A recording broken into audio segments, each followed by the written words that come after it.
Let me tell you about Tony. Tony's going to come and speak to us now, because then we've got to get him down to our Frankston campus, and he's going to share there as well. And so I want to introduce him to you.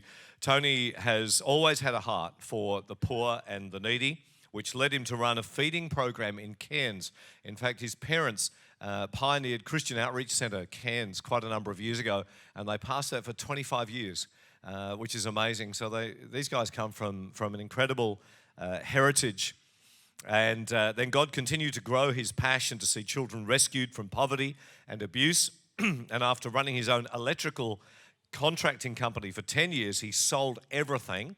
And he and Jenny started Destiny Rescue in 2001. And they actually moved to Thailand. The whole family, they've got 3 daughters, and the whole family moved to Thailand in 2004. Tony believes in leading from the front. Residing in Thailand, he and his teams around the world are actively involved in the rescue of young children from the sex industry and building an organisation that combats this crime against humanity. Right now, I would like you to put your hands together and give a really warm Bayside Church welcome to Tony Kirwan. Awesome. Thanks, mate. Awesome.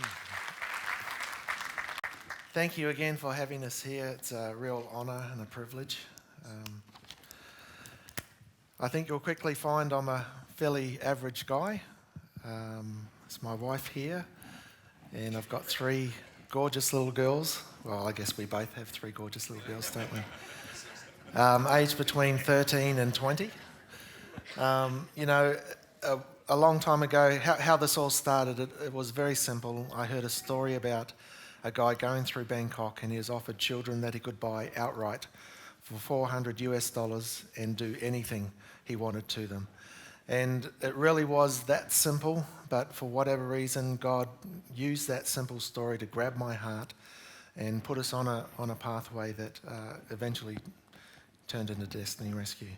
So what we do is, as Pastor Rob said, we have teams going into these red light areas, into brothels, into beer gardens, go-go bars. Basically, wherever sex is sold, we'll go into these places, try and find children and try and get them out. In Psalms 82 verse 4, it says, "Rescue the poor and the helpless from the grasp of evil men," which is exactly what we're all about, getting these kids out. So today I was just going to tell you a few stories about what I've seen personally as I've gone into these places. I remember going into a brothel in Bangkok with the boys, and we'd been there many times before, and we had actually rescued several children. And recently, just before I went in, we had just rescued another girl, and I remember walking in there, and the mama-san recognised me as soon as I walked in, and she gave me a hug and walked me over to sit down. And a way of trying to stay under the radar so they're not suspicious, I said to the mama-san, what happened to little Mary that was sitting with me last time? Already knowing that little Mary was up in Chiang Rai in one of our homes. And as soon as I said that, the mama-san just burst into laughter, and she said, you must be one of the most unlucky guys out there, because every time you come here and you find a girl that you like, next time you come back, she's missing. So I'm not sure if she's a bit thick or God is blinding her eyes. I'm happy with either. But as I was sitting there, I looked up on the stage, and there was this young kid. She was 16 years old. There's like a catwalk with poles, and she's dancing on a pole like her life depended on it. And I just leaned over to the mama-san, and I pointed to that kid, and I said, she looks cute. Can she come and sit next to me? And the mama-san got out her laser pen and shone it in her eyes to make it come over. So this kid came over and sat next to me, and the way we work is when we go into these brothels, we're going undercover, we're posing as customers. So as far as the mama-san, which is the female manager, the pimp, is concerned, we want to look like a normal customer. We want to be able to go into those places and leave without creating any suspicion. But as far as the kid's concerned, the very second she sits next to us, we want her to start thinking, this guy is different to every other guy I've been made to sit next to. And the way we achieve that is really simple. We're just good guys. So we treat them like they're our daughters or our sisters. We have very strict touch policy. We never touch the girls poorly. We never allow them to touch us poorly. We're basically good guys in a very bad place. And the reason, apart from being moral and being Christians, we do that, is we want to build trust with these kids. You know, when we first started, we didn't know what we're doing. There's no how-to manual on how to rescue children from the sex trade. So we just worked out what didn't work and what did work. And what didn't work was identifying a child on the first night, calling her over and just saying, all right, we can disappear now. We can get you out of here. We can get you back to school. We can help your mum who's in hospital. Whatever the reason was for that kid to be in the sex trade. Over that first 6 months, we had a 100% failure rate by doing it that model. So what we discovered was we actually have to first gain that child's trust. Because if you take a step back, it actually makes a lot of sense. Because almost all of these children are in this place is because someone they trusted totally, like their mum or dad or a close family friend, tricked them or betrayed them and got them into the sex trade. So why are they going to believe some random white dude walking into a brothel making all these grand promises? Because good guys don't go to brothels, bad guys do. So as soon as you walk through that door, the assumption is you're a bad guy. So what we found is we have to go back there multiple times, every time showing them we're exactly the same good guy that we were on that very first night. So I remember going back to that place with the boys about 3 times, and on that third night, just through her body language, you could see she was becoming more comfortable, she became more trusting. And the assumption is if she believes you're a good guy, then she'll also believe what you're offering is truth. So on that third night, I said to her, you know, can we meet up tomorrow at an ice creamery at 1 o'clock? And she said yes. We pinky promised, which is very important in Thailand. And I remember going to that ice creamery with the boys on the next day at 1 o'clock, and she didn't turn up. So I called her and called her and called her, and she didn't answer her phone for about an hour. And when she eventually answered, she was answered very quiet. She was very scared, and she said, I can't come. And I just kept pressing her, and I said, you know, come on, we pinky promised. And eventually wore her down, and she came and met me at the ice creamery. And as soon as she walked in and she sat, and she just burst into tears, and she went on to tell me that the lady that she was living with was basically pimping her, and would take all the money that she got from the brothel. And she mentioned to this lady that she was wanting to meet me that day, and the lady beat her up and told her that she couldn't come because she thought something might happen to her income if she came to see me. So while this kid was telling me that, the phone was ringing, this lady was trying to call her, and it kept ringing, and once I knew the quality of this lady, I picked up the phone. And we had a very nice little chat, and just made it clear to her it wasn't in her best interest to keep hassling this kid, and she saw wisdom in that, and she stopped calling. And so that opened the window that I could talk to her more openly, and said, you know, you don't have to go back to that home. You don't have to go back to the brothel. We can actually disappear now. You know, she gave us a little smile, and the team and myself and this kid got up and we jumped on a bus and we headed straight up to Chiang Mai. Now this story is a little bit old, and as this kid was going through the program, she saw some of our team inputting financial data into the computer, into QuickBooks. And she said, you know, I'd love to have a try at that. So bits and pieces each day outside of the program, she'd put some data into the QuickBooks. And by the time she had finished that, about a 12-month program, she said, I love working with numbers. I'd love to go to uni, and I'd like to become an accountant. So where we're sitting now is we're about 5 or 6 months short of her completing her degree, and she's going to be a qualified accountant, which I think is pretty cool. Yep, God is good. And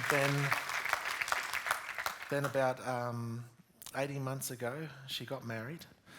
And about that same time, she opened her own business, and she sells screen-printed T-shirts. And she's actually making roughly 50% more money every month than our paid Thai staff. So she's doing pretty good.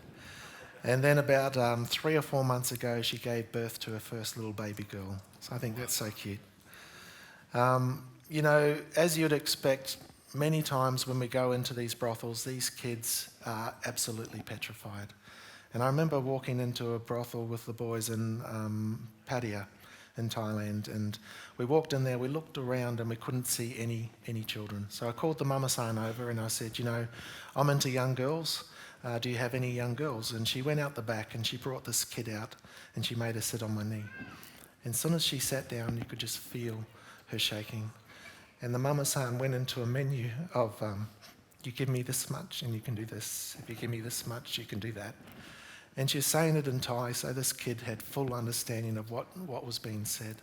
And as she was working her way down that menu, this kid was just shaking more and more until eventually she was starting to cry. And this place was a karaoke bar, so it was an easy way to palm that push off to buy the kid was, we just said, we like to get to know the girl first.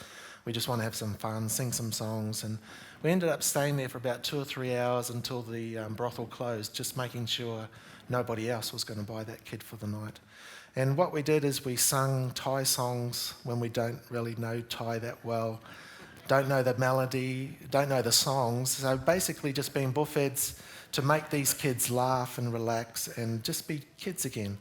And by doing that, you can build trust with them quite quickly. And I remember going back there with the boys the next night, and we're still about 30 metres from the front of that brothel. And this time the mama-san had her out the front with the other girls trying to pull the guys into the brothel as they walked past. And this kid saw me and she just did this mad run up to me and gave me a great big bear hug, held my hand to walk me into the brothel, knowing that I was a good guy, knowing that I was a safe guy to sit with. So I love it when you're just being a good guy and you break those walls of distrust and betrayal down just by loving them with, a pure God's love. It's cool. I remember little Dina, she lived in a village about 3 hours out from the main city. And she was the youngest of 7 kids, and all of her family were farmers, but despite that, they still struggled to put food on the table. So when Dina was 14 years old, actually, change that, her name was Cassie. I've jumped my notes. What have I done? I was just going through, happily moving them through, and not actually reading what I was doing. Take 2. Little Cassie. She was also lived in a rural village, strangely enough. And she was 14 years old. And when she was 14 years old, her parents came to her and said, we just can't afford to feed you. They were peasant farmers, but they just, for whatever reason, they couldn't produce enough food for them and the other 6 kids. So they said, we need you to go, leave home and find a job and support yourself. So she spoke to some of her friends and she's 14 years old. She had no idea what to do. And her friends had the idea, well, why don't you go to the city? And because there's always work in the city. So she jumped on the back of a pickup truck and she rode that into town. And they dropped her off at a place called a bus stop, even though it's not actually any buses there. All it is a great big paddock. And on one side of the paddock, there was about 20 brothels. And as soon as she got out of that back of the pickup truck, there was a mama-san came straight over and started talking to her. And she offered her a room and a job. And all she said you'd have to do is you need to dress up pretty. You have to sit next to men and sometimes go out with them if they want. Now, Cassie was only 14 years old. She was a virgin. She had no concept of what sex was. And she said that even if the mama-san said the words, you'd have to have sex with customers, she wouldn't have understood. She told us on 5 separate occasions while she was forced to work there that she was gang raped by 3 to 4 men, and they would beat her until she submitted. And while that was happening, there was someone videoing it all and taking photographs. So in addition to that trauma of being raped like that, she said that fear in the back of her mind of what are they going to do with these videos? Who else is going to see them? And we actually surveyed a whole bunch of children from that project, and 80% of the girls said they endured the same thing. When they were being gang raped, people were filming them. I remember the first time we saw Cassie, we called her over to sit with us, and she was very sheepish, and you could see that she was scared and she didn't trust us. But all we did was just sat there with her and just chatted with her for maybe an hour or so, and just treated her like she was our daughter, just being a good guy. And I remember when we got up, we gave her a big smile and gave her a tip, and we told her she was special. And we went back there a couple more times, and each time we went back, you could see her body language changing that little bit to the point where we believed that she saw us as good guys. So when we believed that, we got out our mobile phone and we started flicking through the photos of kids that we'd already rescued, kids that were already in our homes with big, happy, smiley faces. And we had barely finished going through those photos and saying, we can disappear tonight.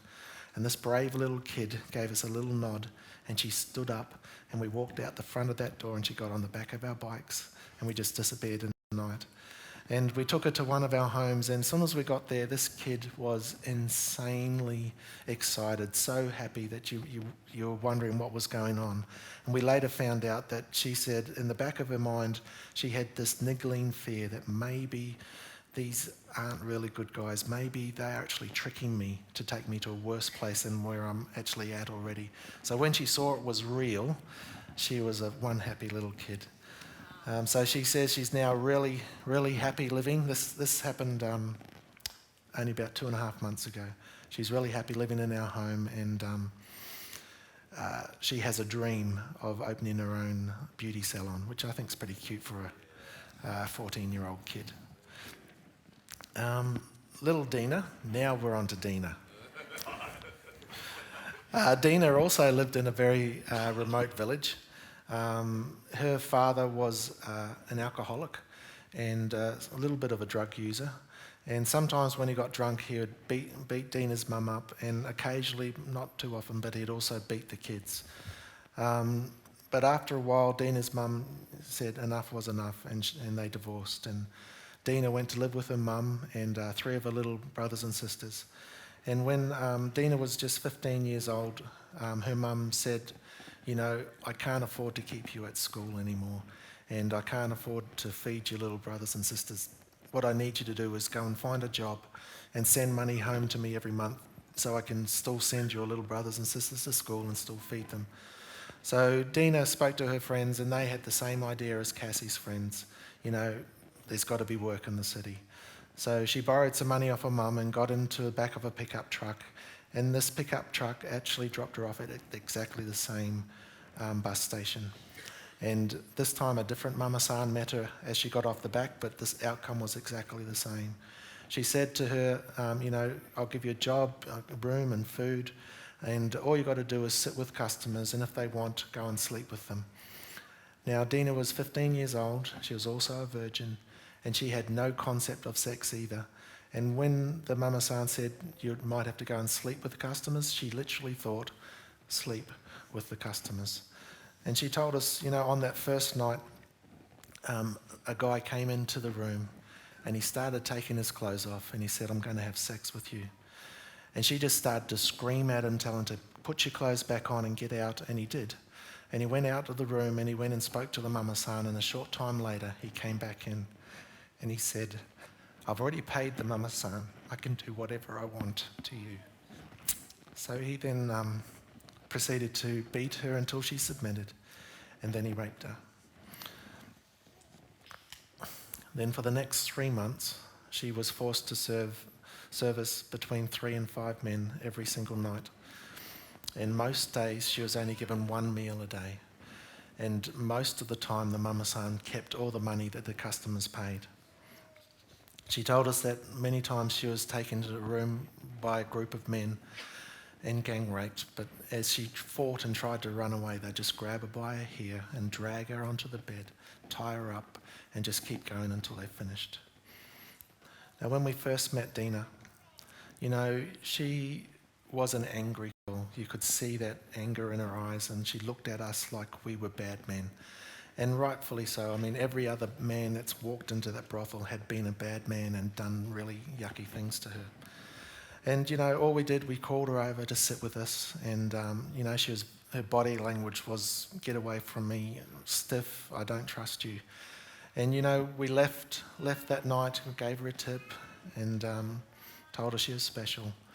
And we come back the next night, and I don't know what happened overnight, but she obviously thought about what she saw the night before, because she was totally different.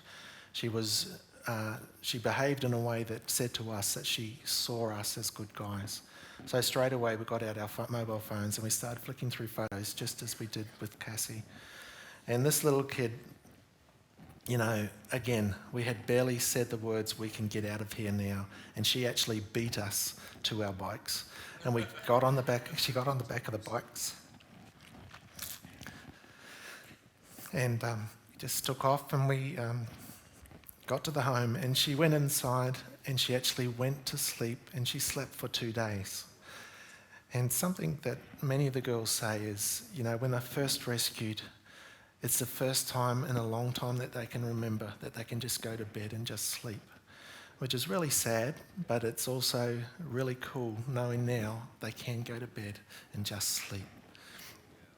So Dina, as part of her therapy, she also makes some jewellery, and because of that we can give her a small salary. So she actually sends money home to her mum every month so she can still look after her little brothers and sisters, keep them in school, which I think is pretty cool. A really simple thing that she said is she loves having 3 meals a day instead of that one. So that's the most common way that we get these kids out, is we just go in there, we build trust, and we offer them an escape. The other way that we do it is we work with the police. So we'll go into these places and we will gather intel. So we'll go in there and we'll try and become the friend of the mama-san, and we'll get her talking, and we'll try and get copies of her ID, and we'll get photos, and when she's on the phone we'll take note of her passcode so when the police raid they can get into her phone easily. We'll ask her all the grubby questions while we're filming, and we'll say, how old's little Mary here? And she say, oh, she's 16, and we'll ask the grubby question, so how much is it to take away for sex? So we get her to answer all that on film to prove to the police that this kid actually was for sale. And then we'll also do similar things with the children. We'll get photos of them, copies of their ID cards, proving they're underage. We'll do up floor plans of the brothels, marking the entries and exits, and where the CCTV cameras are, where the girls hide when the police are coming, because that's part of what we do. We talk to the mama-san. We say, aren't you afraid about having kids here? What happens when the police come? And she'll say, oh, don't worry about it, because they never go upstairs. So the girls run upstairs and hide in such and such a room. So we give all that intel to the police. I remember about 2 months ago, we went to the police with two brothels that we'd been working on. One had 5 kids and one had 2 kids. And we asked them, can we do a raid together on these 2 brothels? And they said, yep, for sure. But we are actually crazy busy. The soonest we could do it, it would be in a week. And we said, that's fine. Now, the way we look at these kids are as if they're our own daughters. And I know for a fact there is no way in the world I'd leave one of my daughters stuck in a brothel for another week waiting for the police to turn up. So over that week we kept going in there night after night, and we actually rescued 4 of those kids before the raid went down. So 2 from one, 2 from another. So on the night of the raid we just told the police, we only need to do 1, we've tidied up the other one. And they were happy with that. And so that night we raided that brothel and we rescued the other 3 children. We arrested the mama-san, the cashier, and one of the drink ladies, because they all took marked notes. We used marked notes when we do the transactions, and the police show the copies at the end to show that they've been caught, which is always fun to see their faces. So historically they will get about 7 years, which is not enough, but when you do time in a Thai jail, you've gone to jail. It's not a country club, you don't have air conditioning, all that sort of stuff. So that's the other way that we do rescues, we work with the police. Another thing that we do is we go after pedophiles. So we get intel from sometimes the AFP or the FBI or the Brits or the Germans, and they'll tell us about a citizen of theirs that's coming over to Thailand. They'll give us a copy of their photo and name and where they think they'll be, and we'll send guys to try and find where they are. And once we've found them, we'll try and become their friend. and we'll start, asking them all the grubby questions, trying to get them to open up and tell us all the dark and ugly things that they're doing. And obviously we're filming through all this. And we also then but we talk to all the girls in the brothel, and we ask them, has this guy, you ever gone with this guy?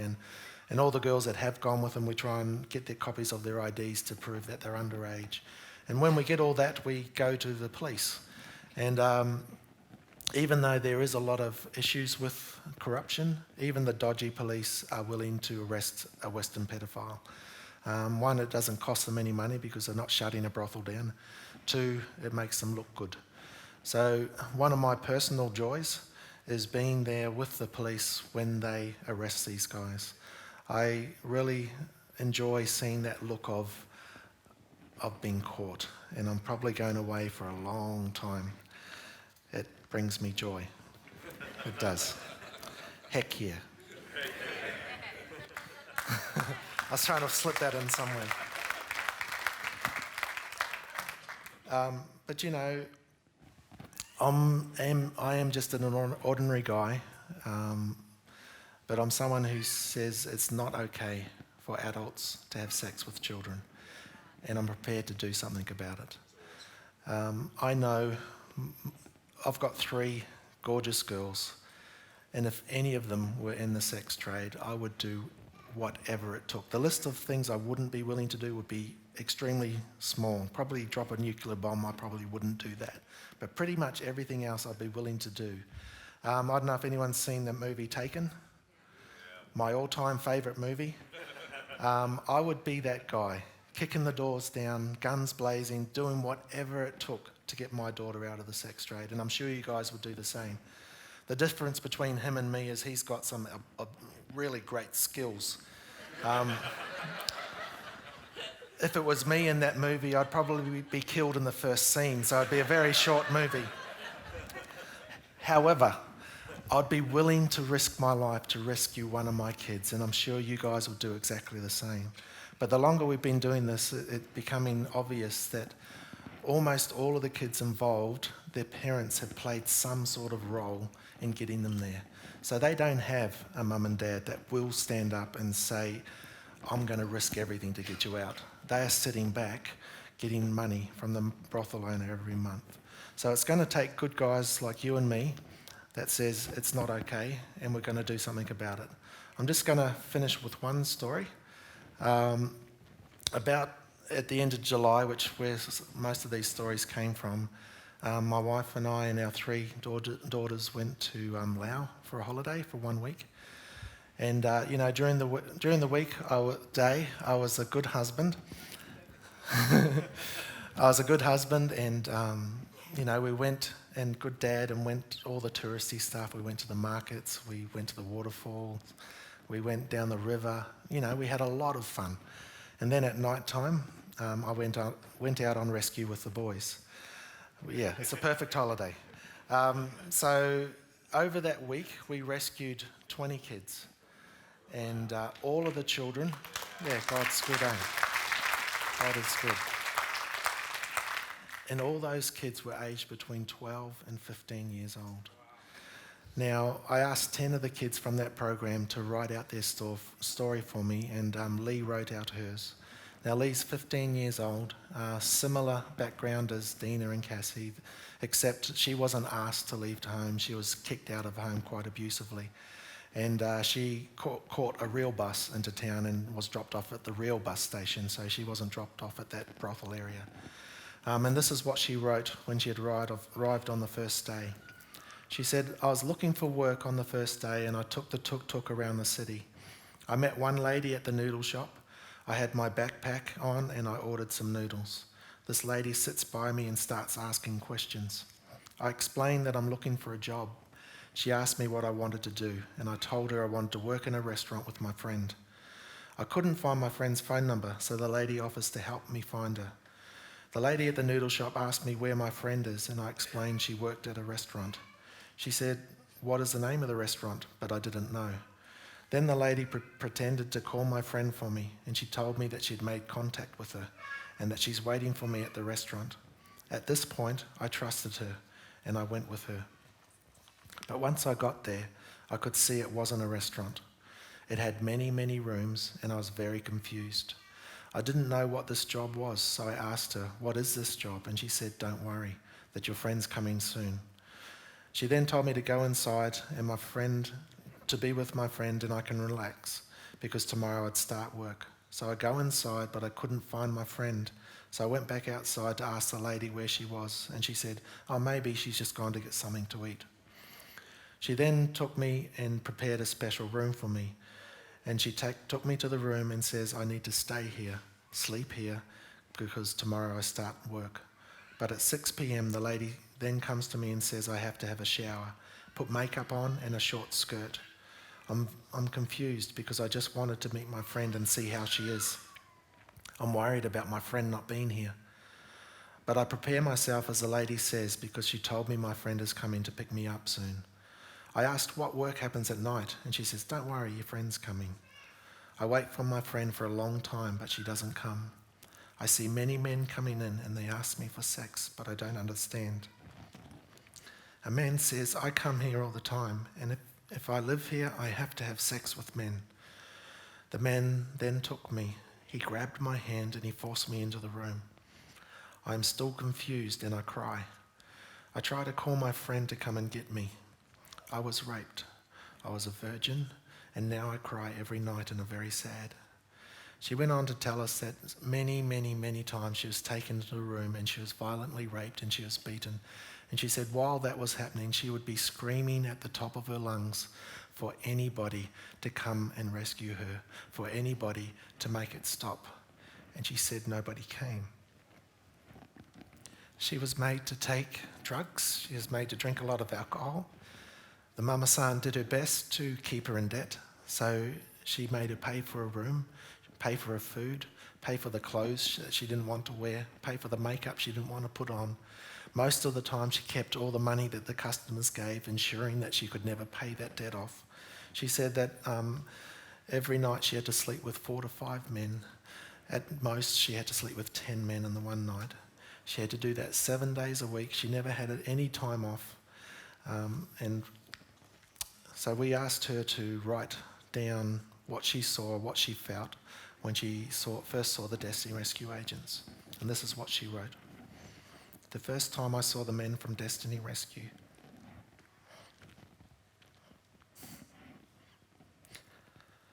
I was at the brothel and the man was always looking at me.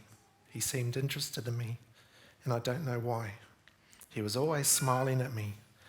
After I finished with the customer I was with, the man came over and talked with me and explained the work of Destiny Rescue and asked me many questions. I've never had someone be this interested in me. He was the first man to ask me about this. The man says I'm a special girl, and I was good. And I asked him, 'Are you sure?' 'I don't think so.'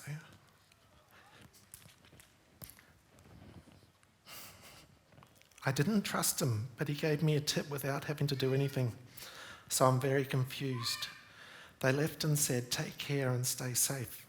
The second time that I see the same men, 3 in total, and they called me over to sit with them after talking to the mama-san. The 3 men asked me how long I've been working here. My answer was for 4 months.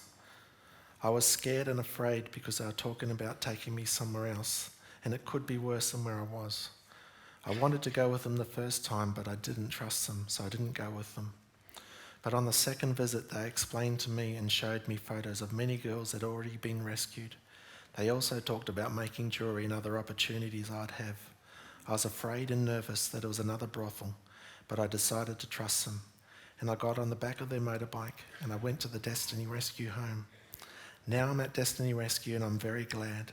My heart is happy because I've made many friends and have made many relationships. All the girls are happy and smile, not like the girls in the brothel. How cool is that? That's only 2.5 months ago. You know, just to brag on my team, our guys are rescuing kids at a great rate. We're actually further ahead of the curve to where we thought we'd be at this time of the year. Our aftercare team are doing absolutely amazing. We've rescued, as of Friday last week, not the Friday that's just gone, we've rescued 1,431 kids in the last 4 years.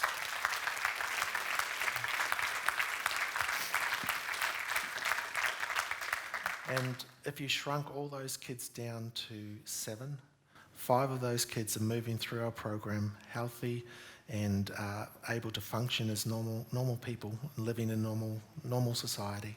1 out of 7 we know have gone back to a brothel, and once we know where she is, we'll do our best to try and get her out, and we have had some success in that.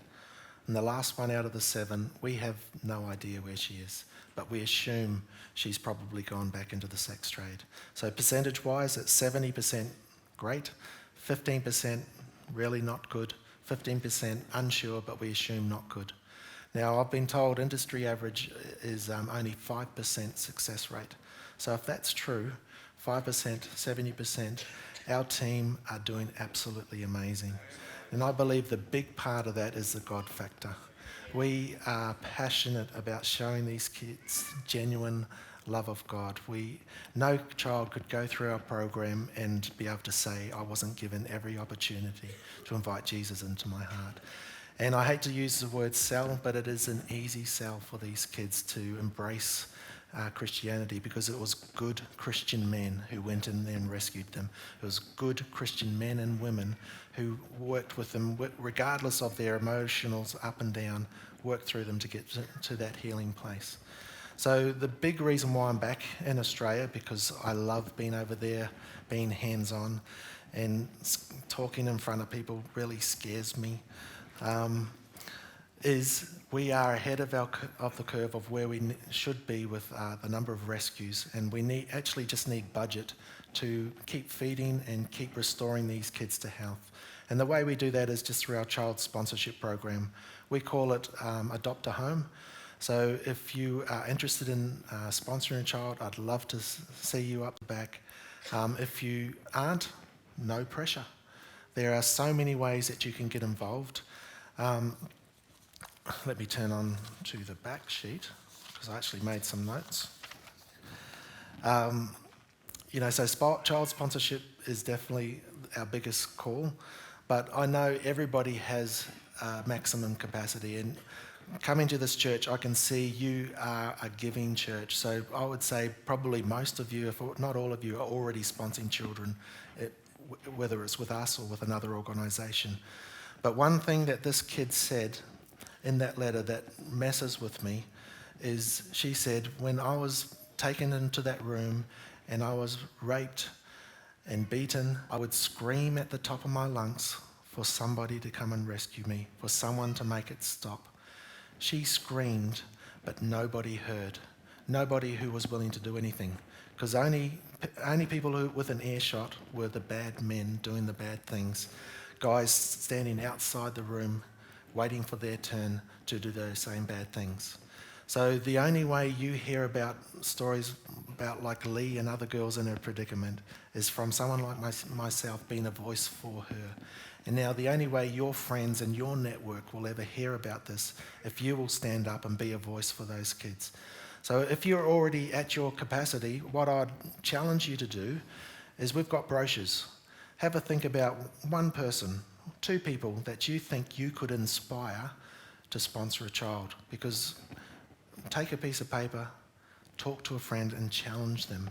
And we could double the number of kids that's in this room just by everybody saying, I'm going to approach one person to get them to sponsor a child. So I challenge you to do that. And one last easy way to get involved is just like us on Facebook. We've actually got a billionaire guy that says he'll get behind us once we have 1 million likes. So we're sitting at about 53,000. And I honestly believe if people jump on board and share it with their friends, within the next 12 months, I think we can achieve that, and we'll get some significant funding. So that could be a real easy way that everyone can do it. And single out, look at your friend list. Who's got the biggest friend list in your friend list? And personally contact them and say, why don't you share it on yours? Hey, yeah, there we go. No pressure, mate. So I know it's been really heavy this morning, but all I ask you is consider doing something, because I'm not here to raise awareness. I honestly don't care if you know about the problem or not. I care about whether you'll do something to help fix this problem. So I challenge you, whatever your something is, do it with all your might. God bless you.